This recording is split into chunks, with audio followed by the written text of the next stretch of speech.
Wow, building on time? I've been wanting to try to build something for speed for a long time. Let's learn how to build a castle.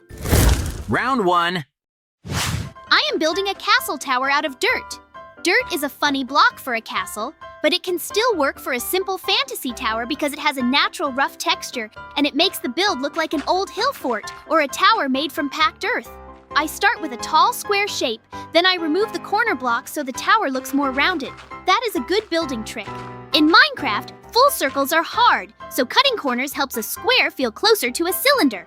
On the top, I add battlements using dirt stairs. Stairs are useful here because they make the top edge less flat and create that classic castle tooth shape where guards could hide behind cover. Inside the tower, I place a center pillar and build a spiral staircase around it from dirt slabs.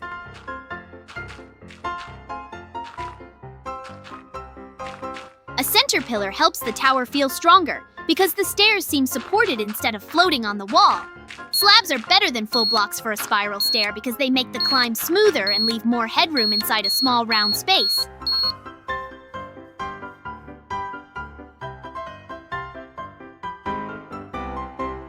Phew, I barely made it on time. Great, my castle is ready.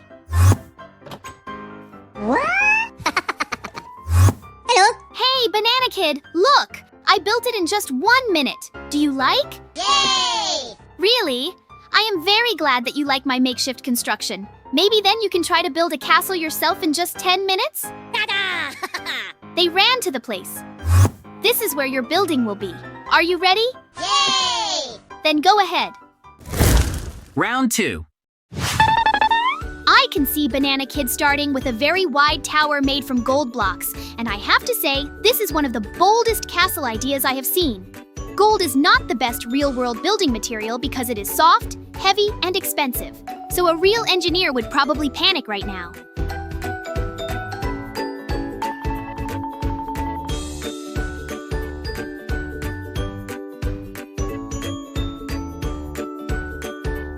But for fantasy design, gold is amazing because it is bright, royal, and easy to notice from far away. He makes the first tower about 7 blocks tall, which gives it enough height to feel defensive without becoming too skinny. Width matters a lot for towers.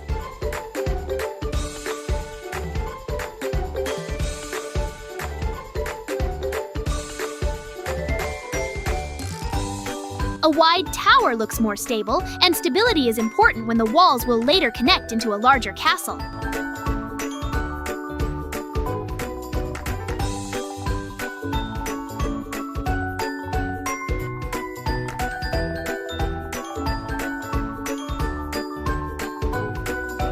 On the ground, he also marks the bases of other towers. That is smart.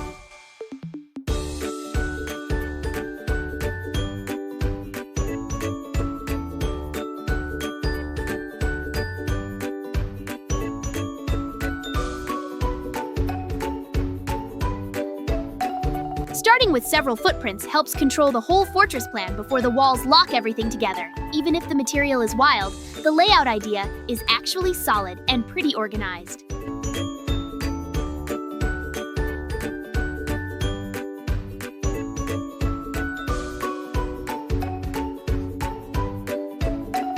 Now Banana Kid raises the first tower a little higher, and I think he wants it to become the main front feature. A slightly taller tower is useful because castles often need hierarchy.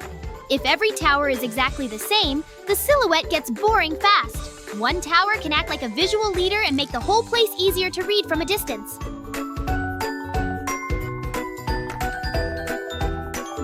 After that, he moves to the front and starts building the 2 front towers. Then he fills the space between them with gold blocks.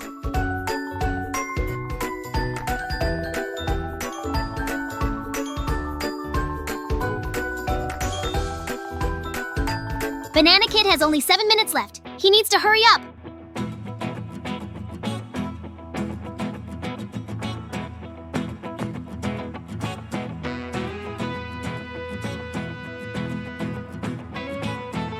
This begins to create a gate wall, and gate walls are important because they turn separate towers into one defended line.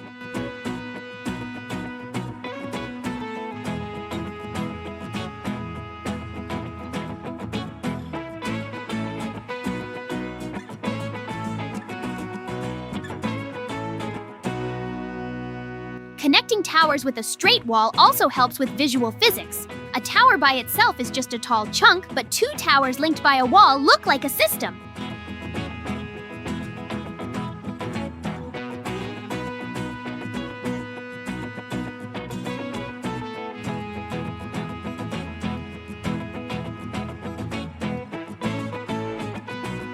I still think gold is a very silly structural choice, but I cannot deny that it makes the castle feel magical. It is starting to look less like random treasure piles and more like a real fantasy fort.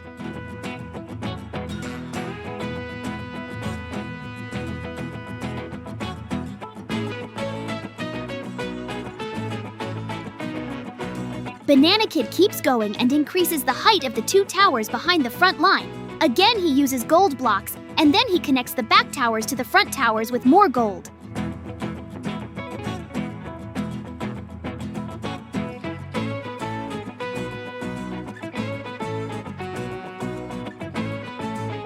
This is where the castle starts becoming a full enclosure instead of only a front facade. Enclosure matters a lot in fortress design. A castle is supposed to protect what is inside, so walls around the perimeter are one of the main things that make it feel believable.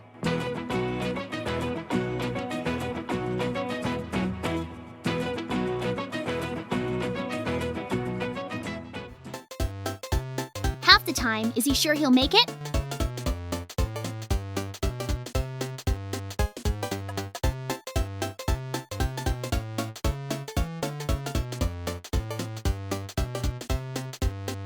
The four towers now help define the corners, and corner towers are useful because they let defenders see along the walls from different angles. That is a simple bit of castle logic that works even in Minecraft. A tower at a corner controls more space than a tower buried in the middle of a wall. Gold still makes the whole thing look more like a king's dream than a real medieval fort. But the planning is getting better. Banana Kid is quietly making something that actually has strong fortress shapes under all that shiny nonsense.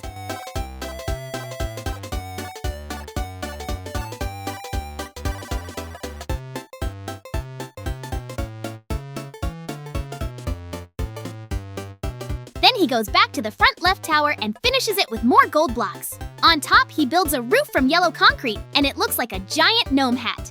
I am not even trying to be mean. That is just what it looks like. Yellow concrete is a smart block if he wants the roof to be smoother and easier to shape than gold, because concrete has a clean, solid color and does not reflect the same way visually. A pointed roof changes the tower silhouette a lot. Flat towers look defensive, but pointed roofs make them feel more like fairy tale buildings. This means the castle is leaning away from realism and more toward fantasy style. That is not wrong. It just changes the mood. A roof also has a practical logic. In real life, a sloped top helps rain run off instead of sitting on a flat surface.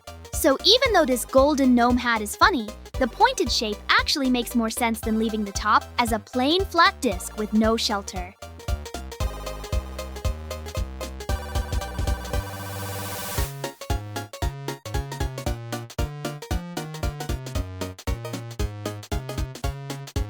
Three minutes to go. Banana Kid, hurry up!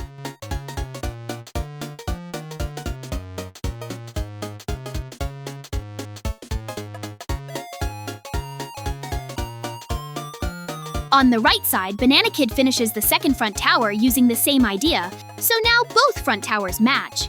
Matching front towers are good because symmetry makes the entrance feel important. When the left and right sides mirror each other, the middle space between them becomes more dramatic, and that is perfect for a castle gate. Then he works on the two back towers. He gives them roofs too, but these are not as stretched upward as the front ones. I actually like that choice. If every roof were exactly the same tall cone, the castle would feel repetitive. Shorter roofs on the back help keep the visual focus on the front. That is a good design lesson. Repetition creates unity, but variation creates interest. The back towers still belong to the same family because they use the same yellow color and rounded roof idea, yet their shorter shape helps the skyline step down naturally. The fortress now has a front face, side depth, and a more readable top profile from every angle. Now, Banana Kid turns to the middle tower and makes it even taller than the others. That is a classic castle move. A taller central tower often acts like a keep or a command point, and it gives the whole structure a strong focal point. He finishes it with the same kind of tall roof as the front towers, which helps connect those important vertical elements together. This creates a simple hierarchy. Tall key towers in front and center, lower supporting towers behind. That kind of height planning is really useful when a build uses one very loud material like gold. Without hierarchy, the eye would get lost in all the brightness. With different tower heights, the viewer knows where to look first. I still want to laugh a little because this thing looks like a treasure castle from a cartoon, but the silhouette is honestly getting better and better. The center tower now pulls the whole design upward and makes the fortress feel more grand, not just wide and shiny. For the final part, Banana Kid builds the outer fence or parapet of the castle with gold blocks, gold stairs, and gold slabs. Using stairs and slabs is very important here because a wall made only of full blocks would look thick and clumsy. Stairs and slabs let the top edge step in and out, which creates battlements and makes the wall more detailed. Castle walls need a good top line because the top line is what players notice first from far away. Near the entrance, he places gold fences and more gold blocks on the sides. The fences work like gate decorations or guard barriers, and their thinner shape stops the entrance from becoming one giant solid lump. There are only a few minutes left. Banana seems to be finishing up already. Thin pieces are useful near doors because they frame openings without blocking them. So yes, Banana Kid built one of the least practical castles in history, but he also used height, symmetry, enclosure, and wall detailing in a pretty smart way. It is silly, shiny, and surprisingly readable as a real fortress.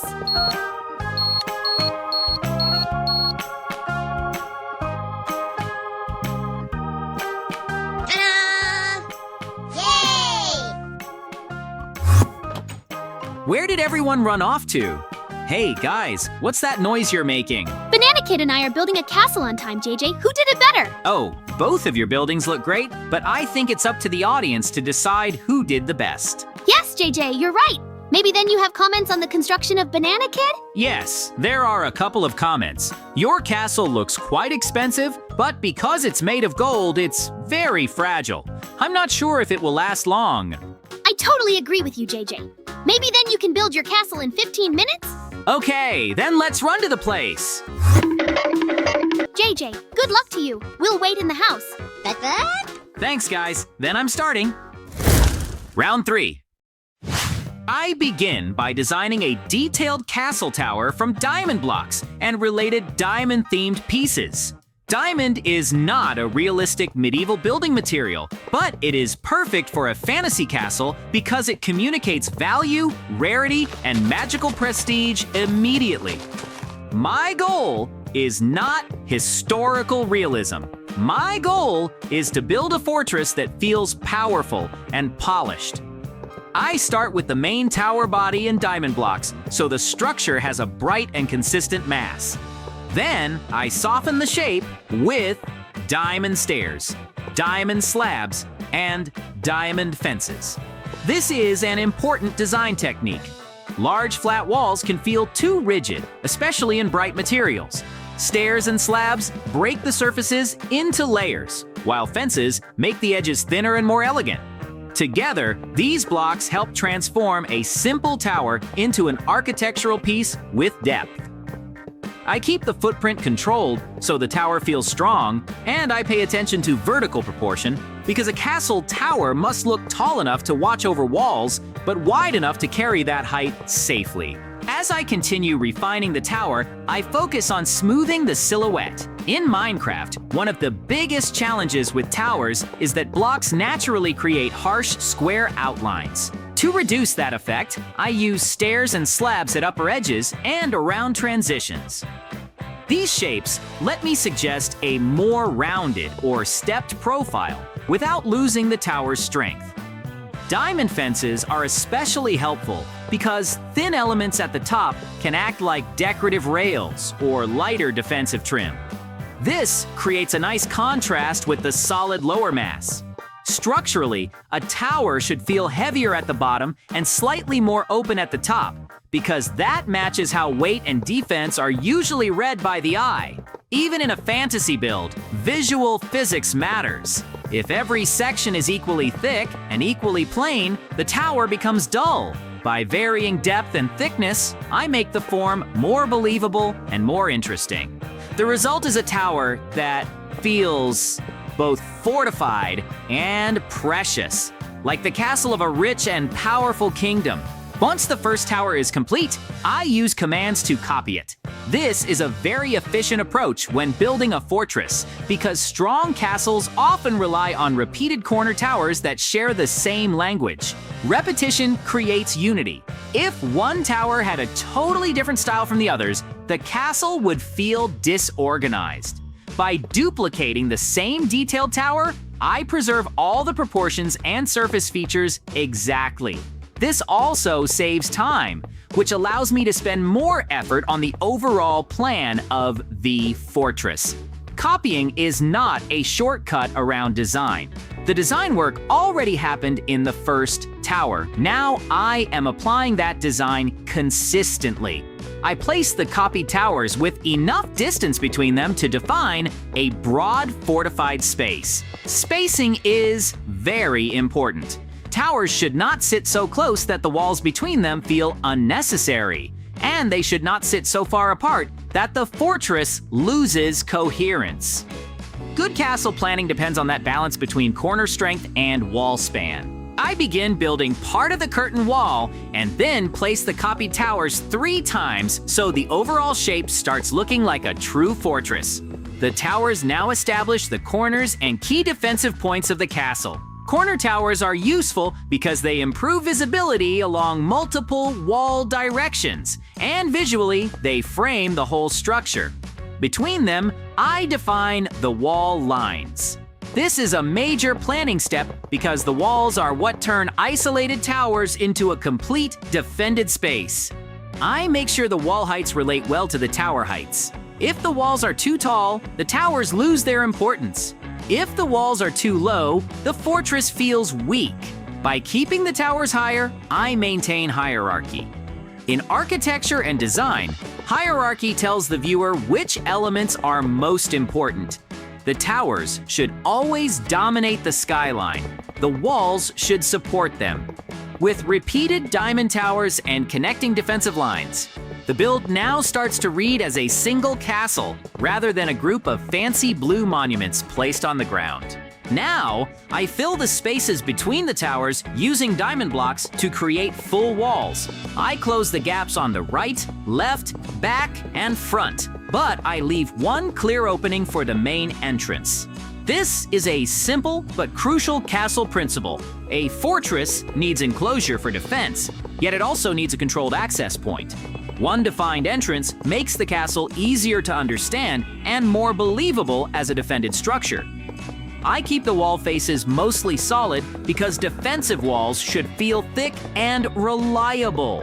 At the same time, I preserve some of the layered look with stairs and slabs where needed, so the walls do not become plain blue sheets. This stage establishes the core protected courtyard of the castle. Inside that perimeter, later buildings and towers can feel safe and intentional. Externally, the continuous walls make the fortress look much more imposing. A closed perimeter is one of the fastest ways to turn decorative towers into military architecture. The castle now has a protected heart. After the perimeter is enclosed, I move inside and replace the dirt floor with diamond ore using commands. Diamond ore is a very unusual flooring choice, but it supports the fantasy idea of a treasure-rich or magically charged castle. The ore texture also adds variation to the ground, which is useful because a large single-color floor can look flat and lifeless. Commands help here because this is a broad area, and filling it by hand would take too long without adding creative value. Once the main floor is changed, I replace a few blocks manually where the pattern needs adjustment. This small correction step matters. Even when commands do most of the work, hand finishing keeps the result from looking careless. From a design point of view, the ground inside a castle should support the story of the place. In a realistic medieval fort, stone would make sense. In this fantasy diamond fortress, ore underfoot suggests immense wealth and deep, magical resources. The interior now feels special rather than ordinary. I return to the walls and refine parts of the parapet and outer edges with a mix of diamond-related shapes. This is where smaller adjustments improve the whole castle. Large fortress walls often need a strong top profile because the top edge defines the silhouette when viewed from far away. I add or adjust stairs, slabs, and fences so the battlement line feels more intentional. Thin elements can suggest guard positions or decorative defensive trimming. Full blocks create the main weight, while slabs and stairs help transition from one level to another without sharp, awkward jumps. This layered approach is valuable in castle design because strong walls should not look like plain boxes. They need rhythm. A repeating pattern of rises, gaps, and trim gives the eye something to follow. It also helps the castle look more believable as a defensive place. Even in a magical diamond build, walls should still feel like they could be patrolled, defended, and maintained. Clear parapet detail supports that impression. Inside each tower, I build a central diamond pillar and wrap a spiral staircase around it using slabs. This is one of my favorite structural choices for towers. A center pillar gives the interior a strong spine, and it makes the staircase feel supported. Without that core, stairs in a round or near-round tower can seem like they are hanging on nothing. Slabs are excellent for spirals because they create a smoother ascent and use less vertical space than full blocks. In a defensive tower, efficient movement matters. Guards or residents should be able to climb quickly without the entire interior being consumed by stairs. I keep the staircase close to the pillar so there is still some open circulation around it. This arrangement also creates a clear visual center inside the tower. Good interior planning often depends on one strong, organizing element. Here, the pillar does that job. It supports the staircase logically and makes the tower interior feel engineered rather than hollow and accidental. I repeat the spiral stair concept in the other towers so the fortress interior remains consistent. Consistency is very important in a multi-tower castle because repeated internal logic makes the whole structure easier to understand. If every tower had a different staircase style or no staircase at all, the castle would feel disjointed. By using the same pillar and slab system, I establish a rule. That rule helps both visually and functionally. Every tower now offers predictable vertical movement, and every tower feels part of the same architectural family. I also pay attention to the amount of space left between the stair and the wall. Towers should feel usable, not cramped. Even fantasy structures benefit from practical circulation. This is one of the reasons I keep the stairs compact and centered. The towers now work not only as exterior features, but also as internal rooms with proper access. A castle becomes much stronger as a build when its inside makes as much sense as its outside. That is the difference between a shell and a believable fortress. At the main entrance, I place a door. This may seem like a small step after all the towers and walls, but an entrance element is very important. The opening in the front wall needs to become a true gate condition, not just an empty hole. A door gives scale, control, and focus. It tells the viewer exactly where the castle is entered and marks the threshold between the outside world and the protected space inside. In design terms, thresholds matter because they create transitions. The experience of approaching a castle should change when a player reaches the gate. A door helps deliver that feeling. I also keep the entrance aligned with the inner space so movement into the courtyard feels direct and easy to read. Even fantasy castles benefit from simple navigation. When the main path is obvious, the rest of the fortress feels more intentional. The door now anchors the front side of the build and completes the defensive logic of the perimeter. In the center of the courtyard, I begin building the main tower from diamond blocks. This central tower acts like a keep, and every strong castle benefits from a dominant inner structure. Outer towers defend the perimeter, but the central tower defines the heart of the fortress. and provides a final place of safety or authority.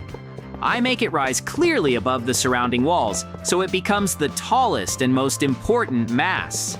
Height hierarchy is crucial here. If the keep were no taller than the outer towers, it would not feel special enough. Diamond blocks keep the material language consistent, but the increased height gives this tower its own status. I also plan its footprint carefully so it sits comfortably in the middle without crowding the courtyard. A keep should command the space, not crush it. This central placement creates a clear organization for the castle. The perimeter protects the whole site, and the inner tower becomes the symbolic and functional center of power. At the top of the central tower, I add a small platform and then place a red wool flag.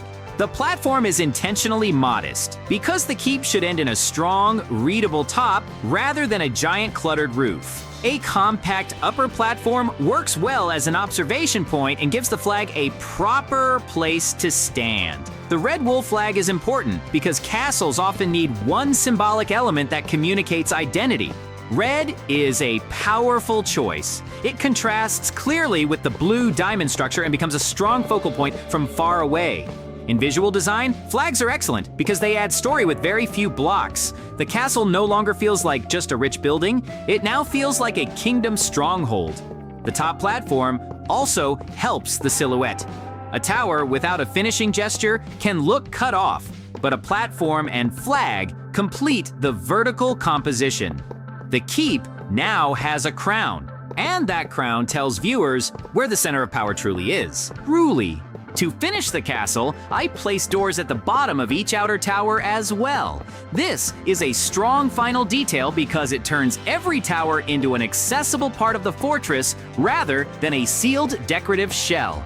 Access points matter in castle design. A tower should feel like a room, a guard post, or a lookout, not just a wall extension. The doors also help communicate scale.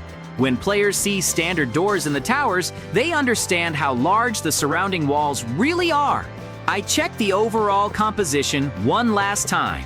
The repeated diamond towers form the perimeter. The connected walls create security. The ore floor tells the fantasy story of wealth. And the central keep with its red flag establishes hierarchy. Small details such as fences, stairs, slabs, and doors give the build depth and function. The result is a castle that is bright, magical, and clearly organized. It may not be medieval in material, but it succeeds as a strong fantasy fortress with readable structure and good internal logic.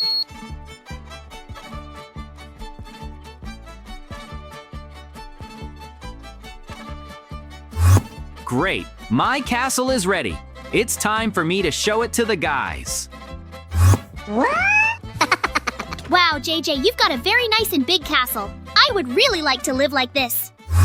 Thank you guys. I am very glad that you liked my building. Friends, be sure to write in the comments whose building you liked the most. Well, I think it's time for us to finish. Yes, JJ, you're right.